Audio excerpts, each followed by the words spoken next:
Assalamualaikum warahmatullahi wabarakatuh. Bismillahirrahmanirrahim. Bersua lagi dalam rancangan Berita ASEAN yang memaparkan peristiwa dan pergolakan yang berlaku di sekitar rantau ASEAN. Pada 8 hari bulan Ogos 2013, Pertubuhan Negara-Negara Asia Tenggara ASEAN menyambut ulang tahun penubuhannya yang ke-46. Sebagai sebuah kumpulan serantau 10 buah negara, ASEAN berusaha untuk menyemarakkan harapan, keyakinan serta arah tujuan kepada lebih daripada 6 juta penduduk di rantau Asia Tenggara. Berita ASEAN minggu ini dimuatkan dengan lawatan negara 2 hari Presiden Republik Indonesia beserta rombongan ke negara Brunei Darussalam. Malaysia dan Indonesia mengadakan perbincangan mengenai isu-isu dua hala di Putrajaya. Bahan berita ASEAN lain ialah mengenai kejayaan Singapura dalam penyelidikan kanser, manakala di Thailand, projek pemeliharaan dugong menggunakan tek akustik untuk memantau tingkah laku mamalia marin. Bersama Haji Haminah Duraman untuk mengikuti laporannya.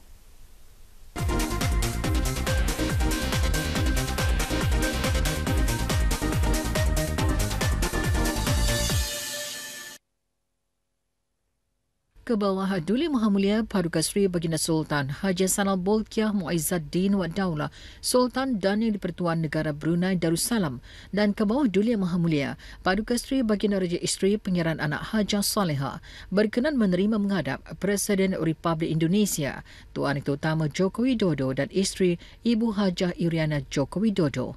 Semasa majlis menghadap, ke bawah Duli Maha Mulia juga berkenan mengurniakan bintang kebesaran negara kepada Presiden Indonesia. Tuan Itu Utama dan rombongan berada di negara ini bagi lawatan negara 2 hari. Berangkat ke lapangan terbang terbangsa Brunei bagi mengalu-alukan ketibaan Tuan Yang Terutama Duli Yang Teramat Mulia Paduka Seri Pengiran Muda Mahkota Pengiran Muda Haji Al-Muhtadi Billah Menteri Kanan di Jabatan Perdana Menteri selaku wakil peribadi ke bawah Duli Yang Maha Mulia dan Yang Teramat Mulia Paduka Seri Pengiran Anak Isteri Pengiran Anak Sarah. Juga hadir Menteri Pendidikan Yang Berhormat Pihin Orang Kaya Sri Karna, Datuk Seri Setia Dr. Haji Awang Abu Bakar bin Haji Apong selaku Menteri Pengiring. Majlis sambutan rasmi mengalu-alukan Presiden Republik Indonesia dan rombongan berlangsung di Istana Nurul Iman. Ketibaan Tuan Yang Terutama dialu-alukan dengan kibaran bendera oleh para pelajar sekolah yang berbaris di sepanjang jalan menuju Istana Nurul Iman. Ke bawah Duli Maha Mulia dan ke bawah Duli Maha Mulia Paduka Seri Baginda Raja Isteri berangkat mengalu-alukan Tuan Yang Terutama dan isteri di Istana Nurul Iman. Sejurus ketibaan ke bawah Duli Maha Mulia dan Presiden Republik Indonesia naik ke pentas diraja bagi menerima hormat diraja. Lagu kebangsaan kedua-dua buah negara dimainkan.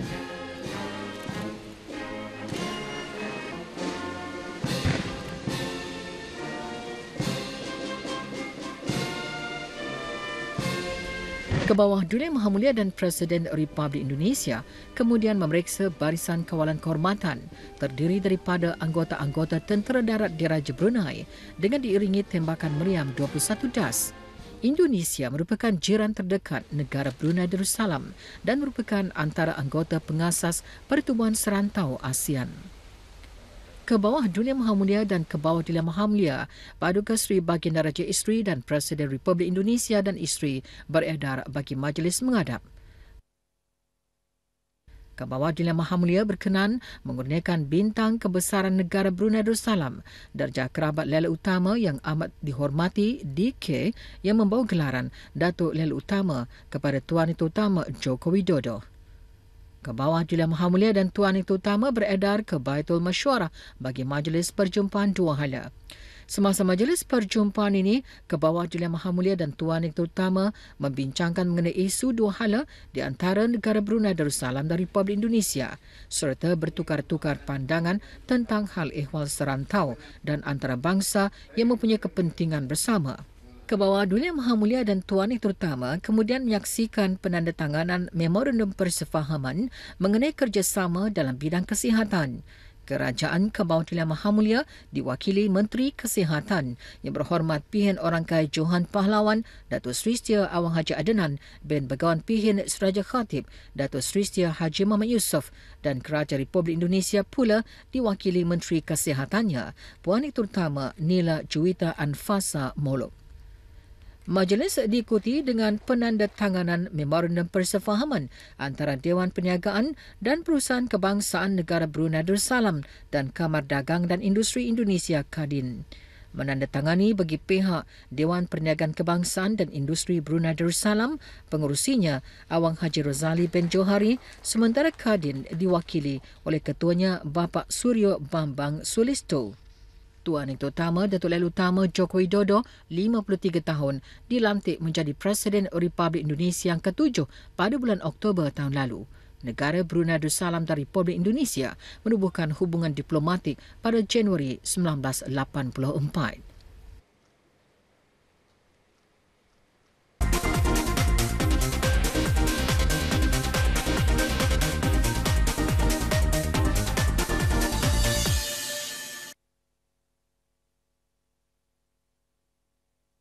Sementara itu, semasa berada di Kuala Lumpur, Malaysia, Presiden Indonesia Joko Widodo dan Perdana Menteri Malaysia Najib Razak bersetuju mempercepat rundingan yang membincangkan isu-isu mengenai sempadan buruh, perdagangan dan pelaburan. Mengenai pertikaian isu sempadan laut, Presiden Indonesia berkata kedua-dua negara bersetuju untuk mencari formula yang boleh diterima oleh kedua-dua belah pihak. Beliau sentiasa mengalu-alukan kemasukan para pelabur Malaysia ke Indonesia. Tuan Widodo juga membuat kunjungan ke kilang Proton sebagai kerjasama membantu Malaysia meningkatkan ekonomi permotoran. Syarikat Kereta Proton Malaysia kini sedang meningkatkan ekonomi permotoran bagi mencapai pembangunan ekonomi menjelang tahun 2020. Beliau dan isteri beserta kabinet-kabinet lain tiba di Kuala Lumpur minggu lalu dan kehadiran Tuan Widodo diundang oleh Yang di-Pertuan Agong Malaysia, Tuanku Abdul Halim Muazzam Shah. Lawatan tersebut merupakan lawatan pertamanya ke Malaysia sejak memerintah Indonesia.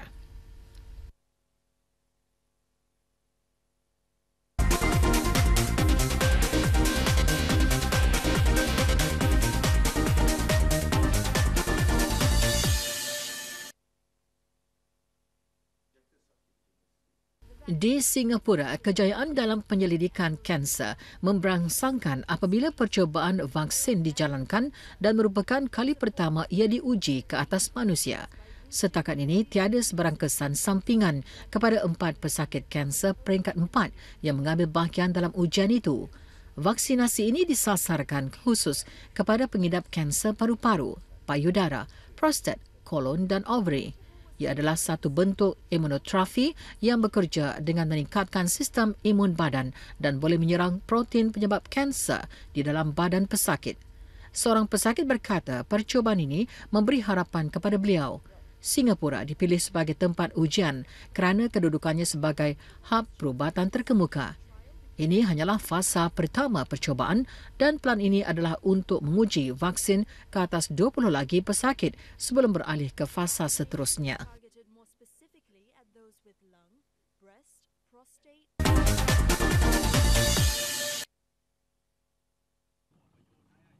Penyelidik laut Jepun dan Thailand memulakan tahap terakhir projek pemeliharaan dugong yang menggunakan tag atau tanda akustik untuk memantau tingkah laku mamalia marin. Projek ini dimulai tahun lalu dengan percubaan awal dan sekarang mereka bersedia untuk melaksanakannya dengan memasang peranti akustik pada dugong. Para penyelidik menemui penduduk tempatan Trang untuk menerangkan penggunaan tanda akustik pada dugong di Yayasan Andaman di daerah Muaing.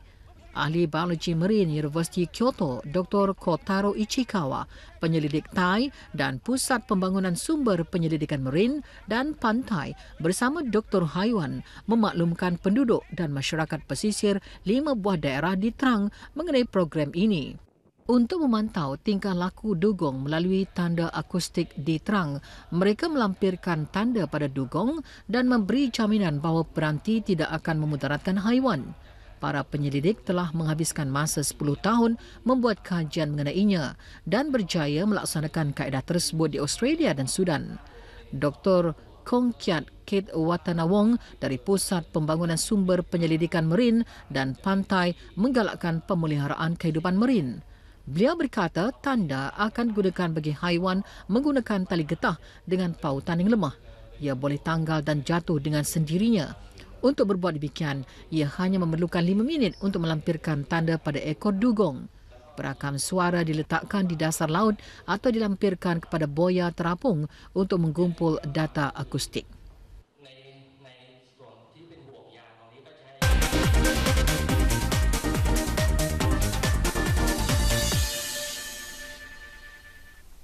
Berita ASEAN minggu ini juga mengongsikan berita menarik yang lain. Pameran mengenai keindahan dan misteri lombong garam di sekitar Vientiane diadakan di Laos dan Presiden Myanmar menghadiri Hari Kachin ke-67 dan Pesta Tarian Tradisi Manau di Midkina. Dalam perkembangan lain, pokok kekabu iaitu pokok tertua di Bandaraya Kuching merupakan salah satu tonggak identiti negeri Kenyalang dan akhir sekali Minggu Motosikal Sokla diadakan buat julung kalinya. Teruskan mengikuti berita ASEAN dan laporannya juga bersama Hajah Haminah Duraman.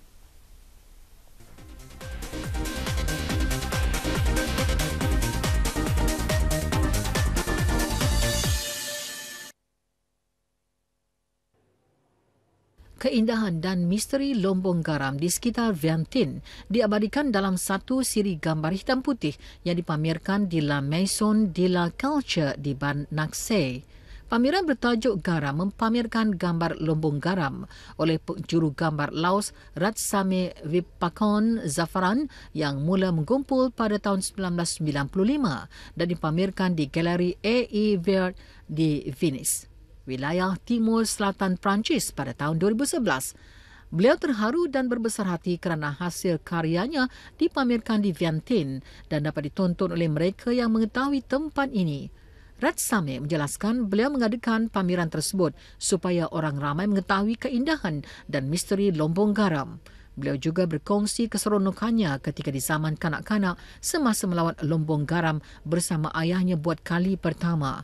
Selain itu, beliau juga mengadakan pameran di galeri-galeri yang lain di Vientiane dan Luang Prabang serta di Museum Seni Singapura. Pameran terbarunya diadakan di Galeri David Hicks, Paris, Oktober tahun lalu. Di samping pameran foto Ratsame, pameran bakul tradisi Laos oleh koleksi Viang Suriang Nosak juga sedang dipamerkan.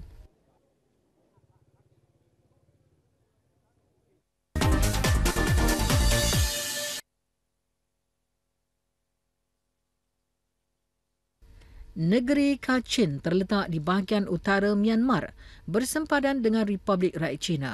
Negeri ini terkenal dengan gunung yang diselubungi salji nan indah dan kuala sungai Ayayawade serta suku-suku Kachin Manau. Hari Kachin ke-67 dan Pesta Tarian Tradisi Manau diadakan di Midkina baru-baru ini. Presiden Myanmar U Thein Sein menghadiri pesta sambil menikmati muzik tradisi dan makanan Kachin.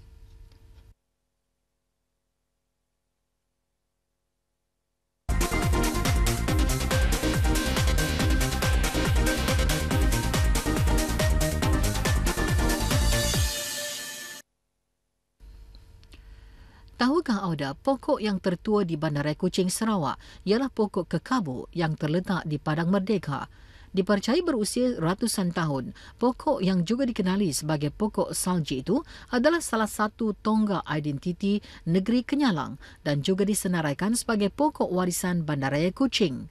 Setiap kali ia berbunga, suasana di Bandaraya Kuching berubah seketika seolah-olah sedang mengalami musim luruh. Tersergam indah di Padang Merdeka di tengah-tengah Bandaraya Kuching, sebuah pohon pokok kekabu yang berusia lebih 80 tahun dengan luruhan bunganya yang putih nampak seperti salji. Pokok kekabu ataupun pokok kapuk dalam bahasa tempatan Sarawak kini telah mencecah ketinggian 27.4 meter dan dianggarkan bernilai lebih RM1 juta pada tahun 2008. Bakal pokok kekabu ataupun nama saintifiknya Ceiba pentandra dipercayai dibawa dari Amerika Selatan pada zaman pemerintahan Brooke dan ditanam di lokasi ini. Pokok kekabu ini hanya berbunga setiap 2 atau 3 tahun sekali dan setiap kali berbunga, penduduk Sarawak tidak melepaskan peluang untuk mengabadikan kenangan bersama bunga kekabu atau mengutip bunga tersebut. Bagi Ko Yang Ming, 44 tahun, pokok ini amat bersejarah dan beliau berasa begitu bertuah dapat melihatnya secara lebih dekat, khususnya pada musim ianya berbunga. Sementara itu, pelancong dari Australia, Mary Ann Rennie, 68 tahun, memberitahu beliau begitu terpegun melihat pokok tersebut dari bilik hotel beliau, menyebabkan beliau terpanggil untuk melihatnya. Katanya di negeri beliau, pokok tersebut memang tidak wujud sama sekali. Justru untuk tatapan generasi akan datang, pokok kekabu ini harus dikekalkan dan dijaga.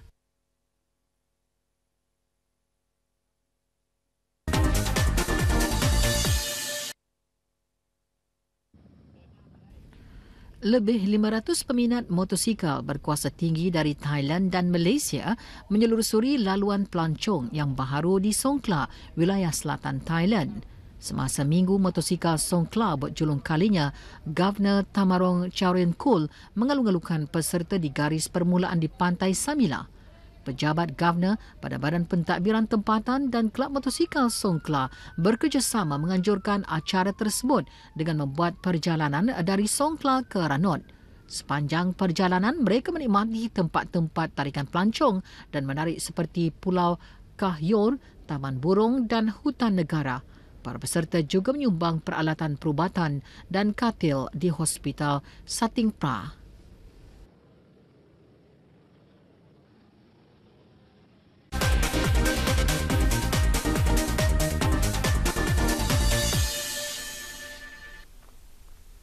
Auda ASEAN berjaya mencapai kemajuan baik dalam memenuhi objektifnya. Tahun demi tahun, ahli-ahli anggota ASEAN menggiatkan usaha untuk menjadikan rantau ini bersatu padu dalam menjaga keharmonian, menetapkan ekonomi bersepadu serta tanggungjawab sosial. Ini selaras dengan penekanan peranan rakyat serantau dalam usaha membina komuniti ASEAN menjelang 2015. Hingga di sini dahulu pertemuan kita dalam Berita ASEAN malam ini. Bertemu lagi minggu hadapan pada hari dan waktu yang sama. Untuk mengikuti Berita ASEAN, Auda boleh lari video portal melalui laman web www.rtbnews.rtb.gov.pn. Assalamualaikum warahmatullahi wabarakatuh. Salam hormat dan selamat malam.